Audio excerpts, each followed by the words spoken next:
Hello, my name is Reginald Bullock, author of Father to Son, A Guide to Growing Up in a Difficult World.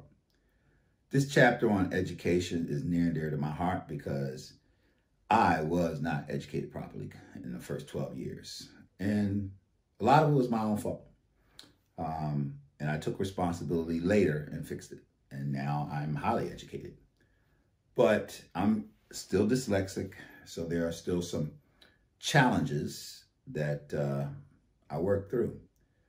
But there are a lot of people who have challenges to get through education, be it money, society, culture, environment, parents, resources, whatever.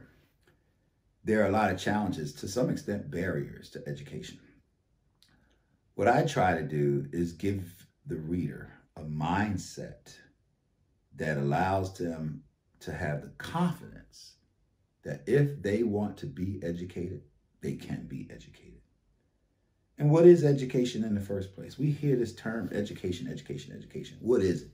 Some people run away from it because they don't even know what it is, right? The greatest ignorance is to reject something you know nothing about. So if you don't even know what education is, how can you reject it? Well, that just means you're ignorant. Okay, that's education right there, right? I'm not going to lose you. Point is, this chapter does attempt to reach those people who don't have all of the resources and opportunities like I didn't have, and help you get a fair, there's nothing fair about it. Just give you an independent perspective on how to achieve your education without, period, without, because you don't have, and you're not going to have. But you do have yourself, and you do have this. And between that, you can achieve over time. I did. So I just want to help other people do what I did, because I know what it's like not to have.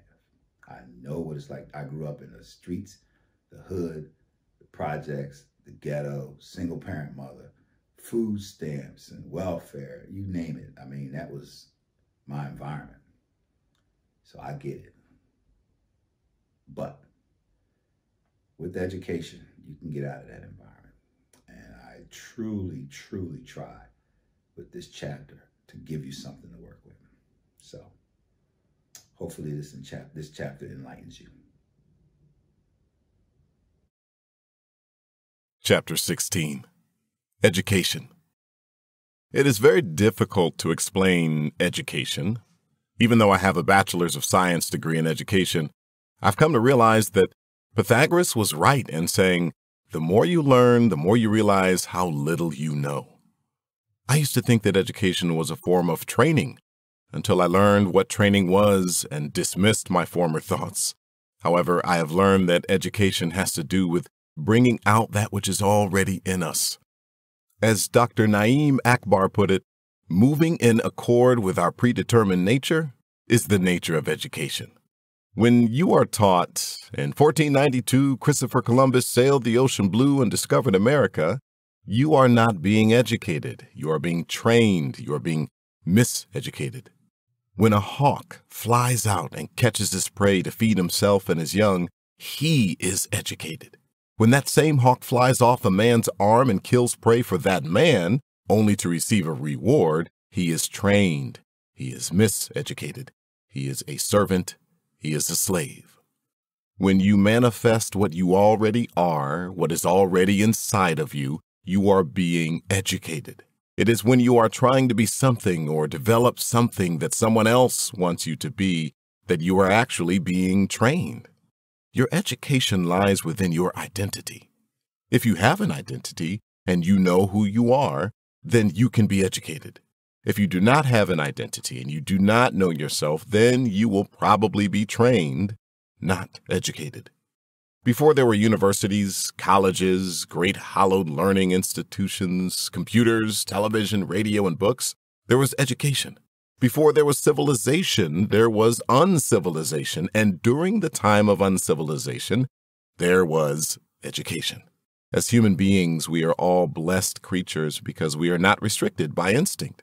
The way you are able to find out what you have to do is by learning, by developing your consciousness, by beginning to study yourself, by studying all the rest of creation, by studying your history as a human being, and in the process, discovering patterns which dignify and make you what you are.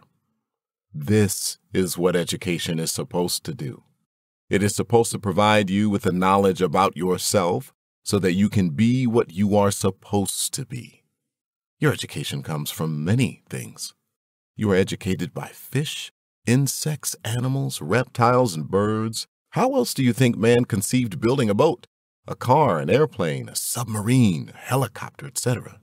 By observing fish, man has developed aquatic products such as boats, fins, and diving gear.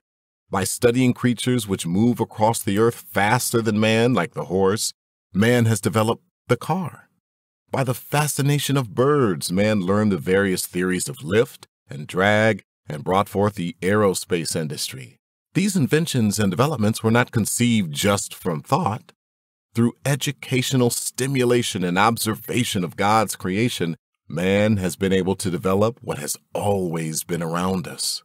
Many martial arts techniques, which dates as far back as 2600 BC, also come from animals. The ancient practitioners would study the movements of animals and develop new techniques from their observation. You can also learn a lot from flowers, fruits, trees, and other plants. It is ironic to hear people refer to family tree or their roots when discussing their lineage. Your education will manifest itself through the study of stones, metals, and gems.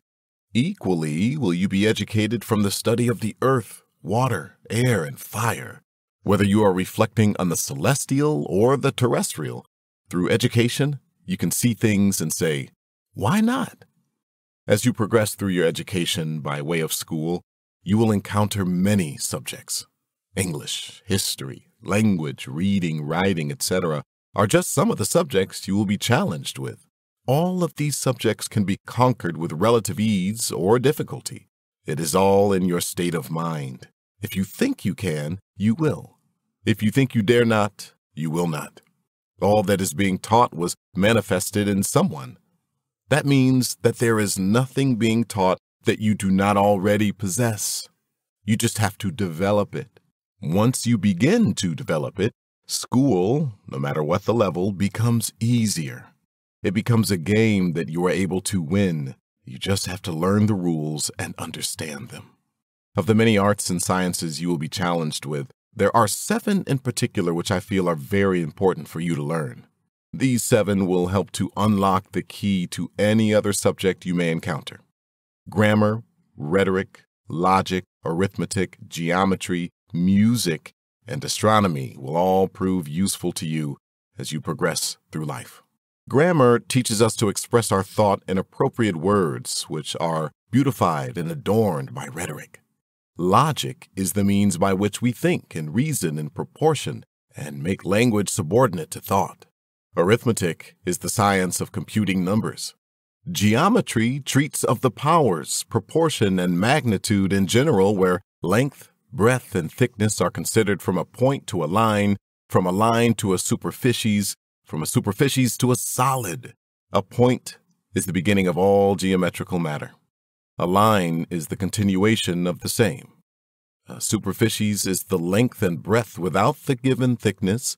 A solid is the length and breadth with the given thickness, which forms a cube and comprehends the whole of the science of geometry.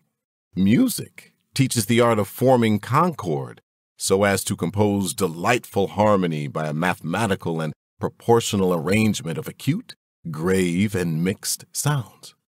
This art, by a series of experiments, is reduced to a demonstrative science with respect to tone and intervals of sound. Astronomy is that divine art which inspired the contemplative mind to soar aloft and read the wisdom, strength, and beauty of the Almighty Creator. By astronomy, we can observe the motions, measure the distance, comprehend the magnitude, and calculate the periods and eclipses of the heavenly bodies. Once you have learned these arts and sciences, learning the rest will be as easy as being born. All you have to do is allow nature to take its course. In learning the various subjects that you will be challenged with, Do not be disillusioned into thinking that the more education you have, the more money you can make.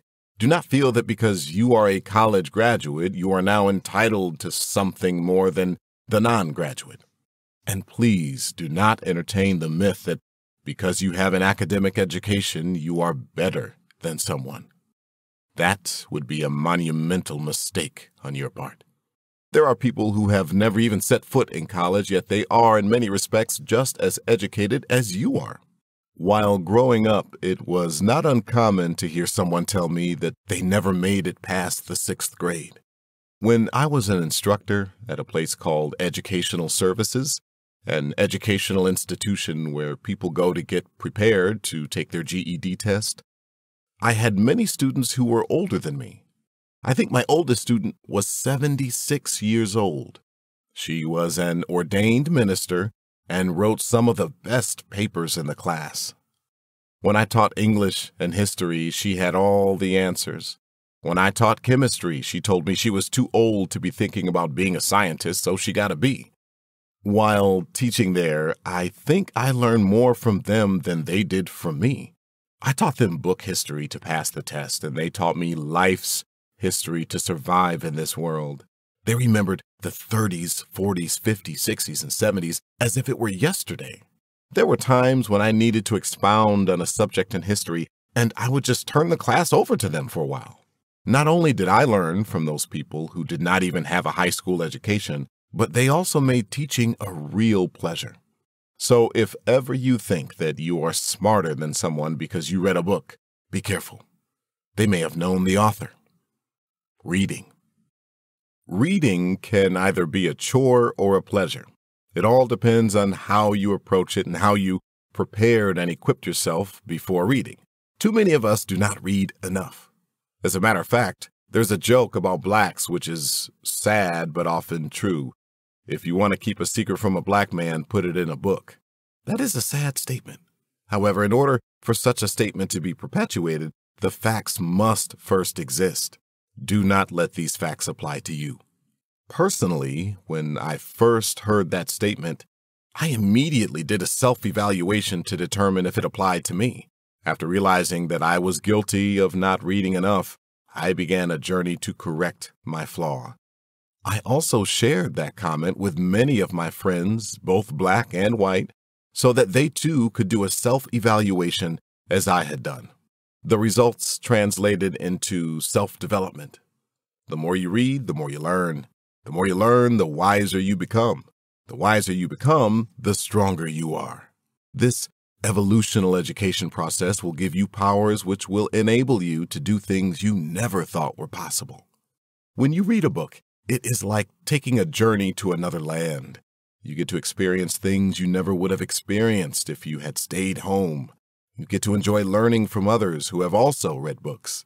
This is why knowledge is so vast. If I am able to write this book after reading over 3,000 books throughout my lifetime, and each author of the books I have read also read 3,000 books, that means that by reading this book, you are receiving over 9 million books worth of information. In actuality, the figures would be infinite because the number of generations of past readers and authors is an unknown. Nevertheless, this knowledge is not a secret. It is there for all who desires it. You just have to read. In this book, I hope I have stimulated all sorts of thoughts in your mind. In some cases, I hope to challenge you to challenge me. Question whether I am telling the truth or just making this stuff up. Perhaps there are things I have said in this book that you find difficult to believe. Perhaps I said something in this book which you took offense to. Whatever thoughts, emotions, accolades, or disagreements you may have, remember, I wrote this book by way of the knowledge I have gained from reading other books and the experiences I have encountered. So before you challenge or even agree with me, read. This is only one book. You have 2,999 more to go. To grasp a small understanding about how much knowledge there is for you to pursue, consider that every word has a definition. Also, consider that each sentence has lots of words which increase the sentence's definition. Looking at paragraphs with lots of sentences increases the information base from just a word definition to a wealth of information. Putting 10 to 20 paragraphs together, you now have an article. Put over 50 paragraphs together, you have a small book. This particular book has about 60,000 words, and each word has at least one definition that translates into a wealth of information. After reading it, then it translates into a wealth of knowledge. This knowledge grows every time you read. To be well-read is to be well-versed. To be illiterate is to be well-cursed. The educational system. As for our educational system, it has many flaws. Every time I read the educational journal or something else pertaining to the system of education, it seems that they are always talking about revamping the educational system. That clearly tells me that something is wrong if they're constantly trying to revamp a system. Initially, our present school system, as we know it, was designed to conform to the industrial age. It was and still is an assembly line process. You begin by receiving certain skills and tools. You are passed on to the next stage every June to begin a new process in September. Almost every student in the United States goes through this process for at least 12 years of their life. At the end of the journey, you get a seal of approval in the form of a diploma. This does not mean you are educated or smart in any way, shape, or form. It means you have completed the assembly line process outlined by the government. Suppose one of those students in the assembly line process had the potential to be a CEO of an express mail company. He would never be recognized because the system is not designed to recognize him. As with the assembly line, if a part is bad, they just get rid of it rather than try to figure out why it is bad. It is not until after the parts are being thrown out on a frequent basis that someone recognizes that there may be a problem. Usually by that time, it is too late to correct the problem, and the entire operation has to be shut down and rebuilt. This same analogy can be applied to the school. As long as only a few students were being failed, suspended, expelled, transferred, given remedial training, left back, etc., the system kept right on moving. As long as only the high percentages of students who were victims were minorities, the system kept right on moving. Now that there are ignorant, uneducated, illiterate, and incognizant high school graduates destroying our country because that is all they know and understand, people are beginning to see that there is a grave problem. Unfortunately, in this case, the people responsible for its destruction are not qualified to fix it. They just do not have the vision or education. A simple test to determine if someone has the ability and qualifications to fix our educational system is to see if they head straight for statistics. If they do, they are not qualified. They're just going to do what has always been done. Spend a few $1,000,000 on a statistical study, show some charts and figures as a result of the statistics, and come up with a $1 billion solution that will take at least 5 years for some more statistics to determine if it worked. Meanwhile, another decade with another generation is lost to a statistic. It has become customary for the United States to play the numbers game with almost everything we do. We have statistics for everything. Look at the results of the SAT test for the nation. The East Coast versus West Coast, males versus females, private school versus public school, etc. Why do we have these statistics? After denying so many people the opportunity to attend various colleges because they did not score as high as the statistics say they needed to score in order to do well in school, the system is now taking a look at the whole person concept. The system is also looking at changing the SAT test altogether because it is now being determined that the SAT test is culturally biased. How long did the statistics take to determine that? For every year that passes, we actually become more culturally aware. That means that for every year we go backwards, we were less culturally aware. If that is the case, those who took the SATs in the 70s were deceived. How can they be compensated for such a mistake? Did I say mistake? Perhaps it was systematically done. Maybe it was just overlooked. In any event, it does not take a statistical analysis to determine the effects. It is obvious.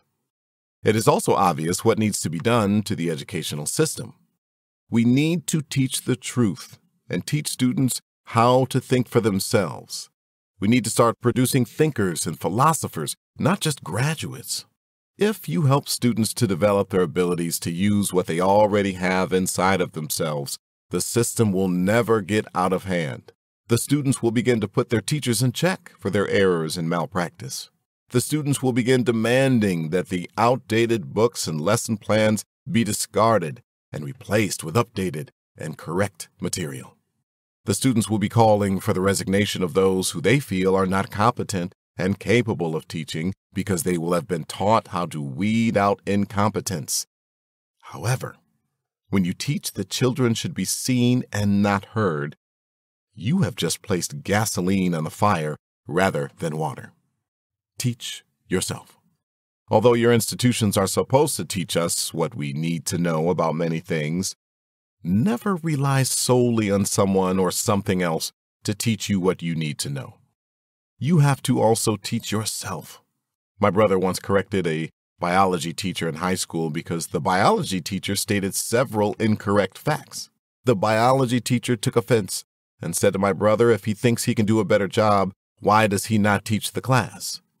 My brother, being the intelligent person he was, got up and began instructing the class.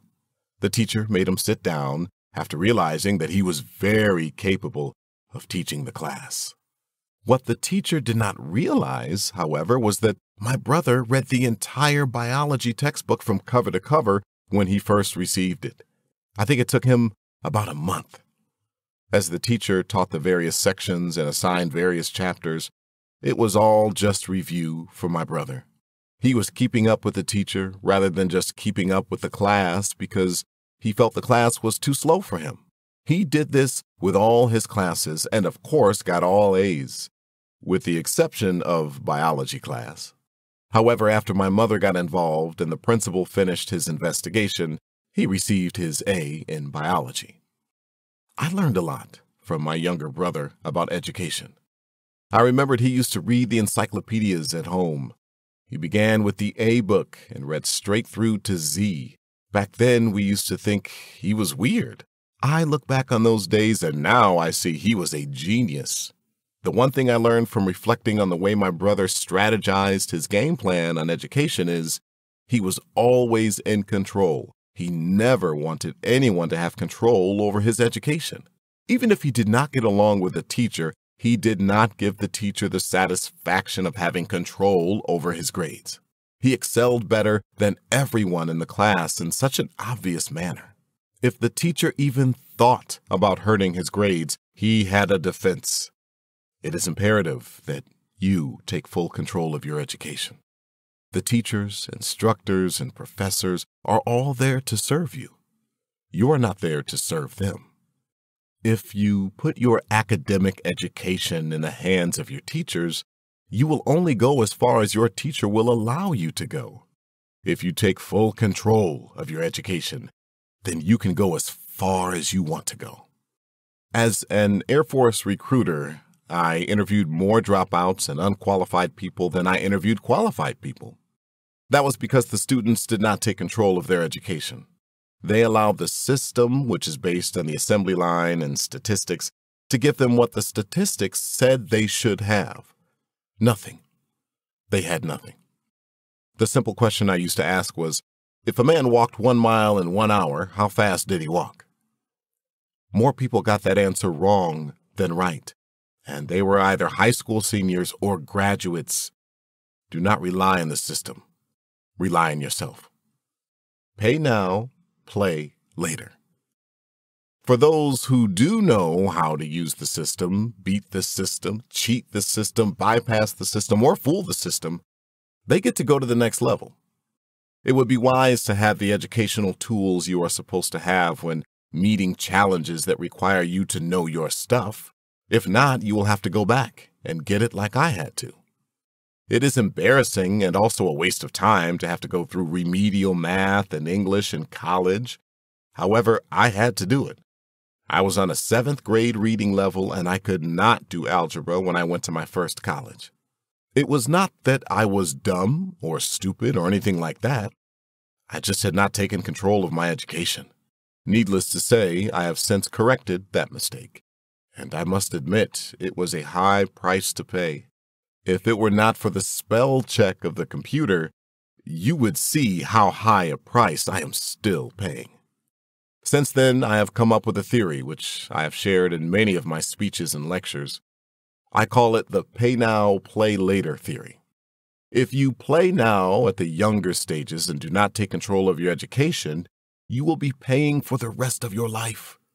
You will be constantly looking back on your mistakes, wishing you had another chance to do it better. This applies to many other areas besides education. You have to pay your dues no matter what you are doing. If you do not pay your dues when you should, you will pay them later, only with interest. You'll be paying for the rest of your life for the few years you neglected to pay when you should have. Eventually, if you are wise and you do pay now, you do decide to take control of your education and you arm yourself with the tools you will need later, you will be able to play for the rest of your life at a level many only dream about. Your educational growth is just that, yours. An Air Force supervisor of mine used to always tell me, "Your career is a self-help program. Do not rely on anyone. Do not allow someone else to control it." As Carter G. Woodson used to say, "When you control a man's thinking, you do not have to worry about his actions. You do not have to tell him to stand here or go yonder. He will find his proper place and will stay in it. You do not need to send him to the back door. He will go without being told.